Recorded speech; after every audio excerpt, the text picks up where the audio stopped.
എൻ്റെ ഏതെങ്കിലും ക്ലാസ് നടക്കുമ്പോൾ ആ പരിസരത്ത് വന്ന് ചുരുക്കി പറഞ്ഞാൽ ചുരുക്കി പറയുന്ന അഭിഷേക് സാറാണ്. Sorry sir. രാവിലെ എഴുന്നേൽക്കുന്നു, പോകുന്നു, വർക്ക് ചെയ്യുന്നു, തിരിച്ചു വരുന്നു, കിടന്നുറങ്ങുന്നു, അവസാനം ശനിയോ ഞായറോ അത് ഉച്ചയാകുമ്പോഴേക്കും തീരും. എങ്ങോട്ടാണ് നിങ്ങൾ ഈ ഓടിപ്പാഞ്ഞ് നടക്കുന്നത് ഇതൊന്നും ആസ്വദിക്കാതെ?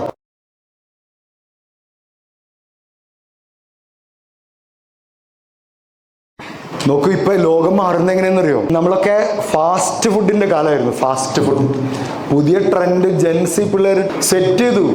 സ്ലോ ലൈഫിന്റെ കാലമാണ്. നിങ്ങൾ എത്ര ഇൻസ്റ്റാഗ്രാമിൽ ഇരുന്നിട്ട് അത് കണ്ടിട്ടുണ്ടെന്ന് അറിയില്ല. സ്ലോ ലൈഫ് എന്ന് വെറുതെ അടിച്ചു നോക്കിയാൽ എന്തോരം പിള്ളേരാ സ്ലോ ലൈഫിന്റെ. ഫാസ്റ്റ് ഫുഡിന് പകരം സ്ലോ ഫുഡ്. അതായത് എങ്ങോട്ടാണ് നിങ്ങൾ ഈ ഓടിപ്പാഞ്ഞ് നടക്കുന്നത് ഇതൊന്നും ആസ്വദിക്കാതെ? രാവിലെ എഴുന്നേൽക്കുന്നു, പോകുന്നു, വർക്ക് ചെയ്യുന്നു, തിരിച്ചു വരുന്നു, കിടന്നുറങ്ങുന്നു, രാവിലെ പോകുന്നു, വർക്ക് ചെയ്യുന്നു, അവസാനം ശനിയോ ഞായറോ അത് ഉച്ചയാകുമ്പോഴേക്കും തീരും. കഴിയുന്നു, വീണ്ടും പോകുന്നു, ഇങ്ങനെ സമ്പാദിച്ചു കൂട്ടി സ്പീഡിൽ നമ്മൾ ലോകത്തെ കാണാതെ ജീവിക്കുന്നതിൽ നിന്ന് മാറിയിട്ട് നമുക്ക് ലോകത്തെ ഒന്നും കൂടി ഒക്കെ ഒന്ന് കാണാനും സ്ലോ ഡൗൺ ചെയ്ത് ചില ദിവസങ്ങൾ നമ്മൾ മൊത്തം വെറുതെ ഇരുന്ന് നോക്കിയേ. ഞങ്ങൾക്ക് അങ്ങനെ സംഭവിച്ചത് അല്ലേ? ഞങ്ങളൊരു 2-3 മാസം മുമ്പ് 12-13 ദിവസം അടുപ്പിച്ച് ഞങ്ങൾ പ്രോഗ്രാമിന് പോയി. ലാസ്റ്റ് ഞങ്ങൾ തന്നെ ടയർഡായിപ്പോയി. ഓൾ കേരളം ഇങ്ങനെ കറങ്ങി. കൊച്ചിയിലെത്തിയപ്പോൾ എനിക്ക് തോന്നി നമുക്കൊന്ന് ബ്രേക്ക് എടുക്കാം. എന്നിട്ട് 2 ദിവസം ഞങ്ങളൊരു ഹോട്ടലിൽ വെറുതെ ട്രൗസറൊക്കെ ഇട്ട് അവിടെ ഇരുന്നു, മൊബൈൽ ഫോണൊക്കെ മാറ്റി വെച്ചത്. അങ്ങനെയാണ് നമ്മൾ ചില കാഴ്ചകളൊക്കെ കാണുന്നത്. ഈ പിള്ളേരുടെ എനിക്കുണ്ടായിരുന്നു ഈ ബാത്റൂമിൽ പോകുമ്പോൾ മൊബൈൽ കൊണ്ടുപോകുന്ന ചില മനുഷ്യന്മാർ. ഞാനൊരു ദിവസം ബാത്റൂമിൽ പോയപ്പോൾ മൊബൈൽ എടുക്കാൻ മറന്നു. എന്താന്ന് വെച്ച് കഴിഞ്ഞാൽ ബാത്റൂം ഒന്ന് കാണാൻ പറ്റി. ഞാൻ കണ്ടു എൻ്റെ ബാത്റൂം ഞാൻ കണ്ടു. ഒരു ടൈൽസ് പൊട്ടിയിട്ടുണ്ട്, ഞാൻ കണ്ടു. വെള്ളം ചോരുന്നുണ്ട്, ഞാനത് കണ്ടു. ഈ മൊബൈൽ മാറ്റി വെച്ചപ്പോൾ ചിലവ് കണ്ട് മാറുമ്പോഴേ ലൈഫ് കുറച്ചുകൂടി കാണാനൊക്കെ പറ്റും. ഒരു ചായക്കടയിലൊക്കെ പോയി ഇരുന്ന് ഇങ്ങനെ മഴയും കണ്ട് ചായ കുടിക്കാനൊക്കെ ഇത് റീലിൽ കാണുമ്പോൾ ഒരു രസമുണ്ടെന്ന് തോന്നും. എന്നിട്ട് നമ്മൾ ആ റീലും കണ്ടിട്ട് നമ്മുടെ സ്പീഡ് ലൈഫിലേക്ക് ഇങ്ങനെ പോവാണ്. ഒന്ന് സ്ലോ ഡൗൺ ചെയ്താൽ ഭയങ്കര രസം ഉണ്ടാവും. എൻ്റെ ജീവിതത്തിലെ തന്നെ ഏറ്റവും മനോഹരമായൊരു ദിവസമായിരുന്നു അന്ന്. ആകെ 8 മിനിറ്റുള്ള ഈ വീഡിയോ മുഴുവൻ കാണണേ. മുഴുവൻ കണ്ടാൽ ജീവിതം തിരിച്ചു പിടിച്ച കുറേ മനുഷ്യന്മാരുടെ കഥകൾ കേൾക്കാം. മൈത്ര ഹോസ്പിറ്റലിൽ 10,000-ഓളം മുട്ടുമാറ്റിവെക്കൽ ശസ്ത്രക്രിയ നടത്തിയതിൻ്റെ സെലിബ്രേഷൻ അവരൊക്കെ വിളിച്ചു കൂട്ടിയിട്ട് നടത്തിയതിൽ ഞാൻ ക്ലാസ് എടുക്കാൻ പോയത്. ഡോക്ടറെ ദൈവത്തെ പോലെ കാണുന്ന ആളുകൾ എന്നൊക്കെ പറഞ്ഞു കേട്ടിട്ടുള്ളൂ. ഡോക്ടർ സമീർ അലി ആൻഡ് ടീമിന് റിയലി ഹാറ്റ്സ് ഓഫ്. രസകരമായ ഒരു ഇൻട്രാക്ഷൻ സെഷൻ കേട്ടോ ഇനി വരാൻ പോകുന്നത്. എന്തുകൊണ്ട് മൈത്ര സെലക്ട് ചെയ്തു പെട്ടെന്ന് പറയാം? ആരെ പറയാം? എൻ്റെ അമ്മേ, ദിസ് ഈസ് ഇൻക്രെഡിബിൾ. ആകെ ഡോക്ടറെ കണ്ട പകുതി മാറുമെന്ന് പറഞ്ഞത് സത്യമാണ്. ഞാൻ അങ്ങനെ കണ്ടപ്പോൾ തന്നെ എൻ്റെ കാലിന് പകുതി രോഗം മാറി. സത്യമാണ് പറയുന്നത്. അത്രയും സ്നേഹത്തോടു കൂടി പെരുമാറുന്ന ഒരു ഡോക്ടർ ഉണ്ടെങ്കിൽ ആ ഹോസ്പിറ്റൽ വേറെ ഏത് ഹോസ്പിറ്റലിൽ നിങ്ങൾക്ക് കിട്ടുക? You will never get anywhere. I am sure. Thank you sir. ദേഹനെ കത്തിക്കയറി പോകുമ്പോൾ എനിക്ക് പേടിയായി. അല്ല, ഞാനല്ലേ മോട്ടിവേഷൻ. എൻ്റെ സ്റ്റാഫൊക്കെ സാറേ എന്നാ അയാൾ ചെയ്യുന്നത് പെട്ടെന്ന് വാങ്ങിക്കി. എല്ലാവരും പറയുന്നത് സാറിന് ഡോക്ടറെ കണ്ടാൽ തന്നെ അസുഖം. ഈ സൗന്ദര്യവും ഇതും തമ്മിൽ വല്ല ബന്ധമുണ്ട്? ഇപ്പൊ ഡോക്ടർ പറഞ്ഞല്ലോ, ഉപ്പേൻ്റെ മാതിരിയും ഉമ്മയുടെ മാതിരിയൊക്കെയാണ് എല്ലാവരും കാണുന്നത്. ശരിക്കും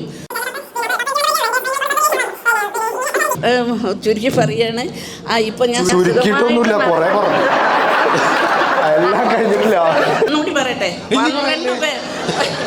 12 പേര് ഡോക്ടർ സമീർ അലി സാറിന്റെ അടുത്ത് വന്നു. ഡോക്ടറെ അടുത്ത് വന്നിട്ട് 12. താങ്ക് യു അമ്മ. ഇനി എൻ്റെ ഏതെങ്കിലും ക്ലാസ് നടക്കുമ്പോൾ ആ പരിസരത്ത് വന്ന് അവിടെ ബാക്കിയൊക്കെ തമാശ കേട്ടോ. കാരണം ഇത് സന്തോഷത്തിന്റെ ദിവസമല്ലേ, വേദനകൾ മാറിയതല്ലേ. ബ്യൂട്ടിഫുൾ. അപ്പൊ ചുരുക്കി പറഞ്ഞാലേ എല്ലാ മർമ്മ ചികിത്സയും പറയരുത്. ചുരുക്കി പറയാന്നുള്ള ഞാൻ ചുരുക്കി പറയില്ല. ചുരുക്കി പറഞ്ഞാല് ചുരുക്കി പറയുന്ന അഭിഷേക് സാറാണ്. Sorry sir. എന്റെ പണി പോയിട്ടിരിക്കുക.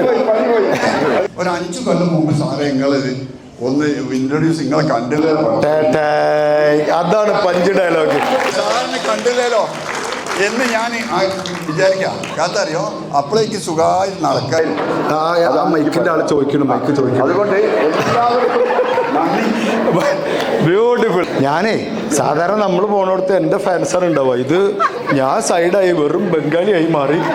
പിന്നെ ഇവിടെ മൊത്തം ഡോക്ടർ ഫാൻസാണ്. ചുരുക്കിട്ടു. ആഹാ, പണ്ട് ഈ അഭിനയമോഹമായി നടന്ന മനുഷ്യനാന്ന് തോന്നുന്നു. ഈ ചവിട്ടിയതൊക്കെ മൂർക്കമ്പം. വയനാട് പോയിട്ട് ഞാൻ ഒന്നും മലയൊക്കെ അഹങ്കാരം. അത് കഴിഞ്ഞിട്ട് ഞാൻ കാശ്മീരിൽ പോയി. ഡോക്ടറെ ഇതൊന്ന് കുറയ്ക്കാൻ പറ്റുമോ? ഇതാകുമ്പോ ഭാര്യ വൈഫുണ്ടോ? ആ, വൈഫ് പറയണത് ഒരു സ്ക്രൂ എവിടെയെങ്കിലും വെച്ച് ഇയാളൊന്ന് ഒരു ഭാഗത്ത് എവിടെയെങ്കിലും ഇരുത്താൻ പറ്റുമോ? അത് പൊളിച്ചു. എൻ്റെ ഫാമിലിയിൽ 20 ആൾക്കാരുണ്ട്. ഞാൻ സാറിന് ഇവൻറ്റ് വേണ്ടി പോകാമെന്ന് പറഞ്ഞപ്പോൾ എല്ലാവരും പറഞ്ഞു ഞങ്ങൾ എല്ലാവരുടെയും പ്രാർത്ഥന എപ്പോഴും സാറിൻ്റെ കൂടെ ഉണ്ടാവുന്ന പറഞ്ഞത്. കാരണം ടോട്ടലി ലൈഫ് സ്റ്റോപ്പായിട്ടുള്ള ആൾക്കാർ എൻ്റെ ഫാമിലിയിൽ ഉണ്ടായത് only because of this team. Whole ടീമാണ്. ഈ 20 ആൾ ഒരുമിച്ച് ചെയ്യുമ്പോൾ വല്ല ഓഫർ ഉണ്ടോ? അതൊക്കെ ചോദിച്ചോ. ഇതിന്റെ ഇടയിൽ നമുക്ക് എന്തെങ്കിലും അടിച്ചാല് ഞാൻ പോകുന്നില്ല അടിയാണ്. അതെ, അതിപ്പോ ഒരു 5 സ്റ്റാർ ഹോട്ടൽ പോലെ ഉണ്ട്. അതുകൊണ്ടായിരിക്കും. ഞാനിത് നിർത്താൻ പോവാണേ, സഹിക്കുന്നില്ല. കുറെ നേരം നിന്നിട്ട് എന്റെ മുട്ടെന്തോ വേദന. Thank you. സർജറി ചെയ്തു. ഒരു മാസമായപ്പോൾ ശരിക്കും നടന്നു. ഒരു 2 മാസമായപ്പോൾ മരത്തേക്കായി മാങ്ങ പറിച്ചു. നല്ല പോസിറ്റീവ് ആയിരുന്നു. ആ കാശ്മീരുകാരനെ ബന്ധപ്പെടുത്തണ്ട. ഈ മായം പോയിട്ട് കാശ്മീരിലേക്ക് പോകും. ഇതന്നെയാണ് മനസ്സിന് തോന്നുന്നത് പറയാന്നുള്ളതാണ്. അതിന്റെ എല്ലാ ആത്മാർത്ഥയും സന്തോഷവും ഉള്ളിൽ നിന്നുണ്ട്. ശരിക്കും ആ സന്തോഷം. ചെക്കപ്പിന് വന്നത് വണ്ടി ഓടിച്ചാണ്. 1 മാസം കഴിഞ്ഞിട്ട് എൻ്റെ ചെക്കപ്പിന് വന്നത് സാർ എന്നോട് പറഞ്ഞു വണ്ടി ഓടിച്ച് വന്നാൽ മതി. ഈ പരിപാടിക്ക് വരാൻ വേണ്ടിയിട്ട് ഞാൻ നിങ്ങൾക്ക് നല്ല കരുത്തുണ്ട്. 5 പ്രാവശ്യം ഞാൻ അത് വാങ്ങിക്കാൻ നോക്കും. ഞാൻ ഈ മൈക്ക് വാങ്ങിക്കാൻ തുടങ്ങിയിട്ട് ലാസ്റ്റ് പറയാൻ വിചാരിച്ചു. പറയും സാറേ. അതാണ് ഞാൻ ലാസ്റ്റ് പറയാൻ വിചാരിച്ചത്. ഈ സർജറി എല്ലാവരും ചെയ്യണം. കാരണം എൻ്റെ ഈ നടത്തം കണ്ടിട്ട് ഡോക്ടറെ അടുത്ത് ഒരുപാട് ആളുകൾ വന്നിട്ടുണ്ട്. ഇപ്പോൾ ഒരാൾ വന്ന് സർജറി കഴിഞ്ഞ അയാളിപ്പോൾ ഹജ്ജിന് പോയിരിക്കുക. അബ്ബാസ് എന്ന് പറഞ്ഞ സാറിൻ്റെ സ്വന്തം ആൾ. ഡോക്ടർ സമീർ അലി സാറ് ശരിക്കും ദൈവമായിരിക്കട്ടെ. His approach to us. ഞാനിപ്പം എൻ്റെ നോർമൽ റൂട്ടീനിലേക്ക് വന്നു. ഞാൻ ഡ്രൈവ് ചെയ്യുന്നു. ഞാൻ ഒരുപാട് സ്ഥലങ്ങളിൽ യാത്രയും പോയി. Thank you to you sir. ഒരു മനുഷ്യനോട് ചെയ്യാവുന്ന ഏറ്റവും വലിയ പാതകം അയാളുടെ മുഖത്തെ ചിരി കളയാന്നുള്ളതാണ്. ഒരു മനുഷ്യനോട് ചെയ്യാവുന്ന ഏറ്റവും വലിയ കരുണ അയാളുടെ മുഖത്ത് ചിരി ഉണ്ടാക്കുക എന്നുള്ളതാണ്. 10,000 ചിരികൾ ഉണ്ടാക്കിയ മനുഷ്യന്മാരാണ് ഇരിക്കുന്നത്. 10,000 കുടുംബങ്ങളിലെ ചിരികളാണ് മൈത്ര ഉണ്ടാക്കിയത്. മൈത്രയിൽ നിന്നും 10,000 പേർ ഓടിപ്പോയി എന്ന് പറഞ്ഞത് തികച്ചും യാഥാർത്ഥ്യബോധത്തോടു കൂടിയുള്ളതാണ്. കാരണം നടക്കാൻ കഴിയാതെയും ചലിക്കാൻ കഴിയാതെയും ബുദ്ധിമുട്ടി വന്നവരൊക്കെ മുട്ടുമാറ്റിവെക്കൽ ശസ്ത്രക്രിയയ്ക്ക് ശേഷം ഓട്ടം തുടങ്ങി. അവരുടെ സ്വപ്നങ്ങളിലേക്കുള്ള ഓട്ടം. All the best team Maitra and doctor Sameer Ali and team. അഭിമാനം, സന്തോഷം, ലൈഫിലെ തന്നെ ഏറ്റവും മനോഹരമായ നിമിഷങ്ങൾ എനിക്കും എൻ്റെ ടീമിനും എല്ലാവർക്കും സമ്മാനിച്ചതിന്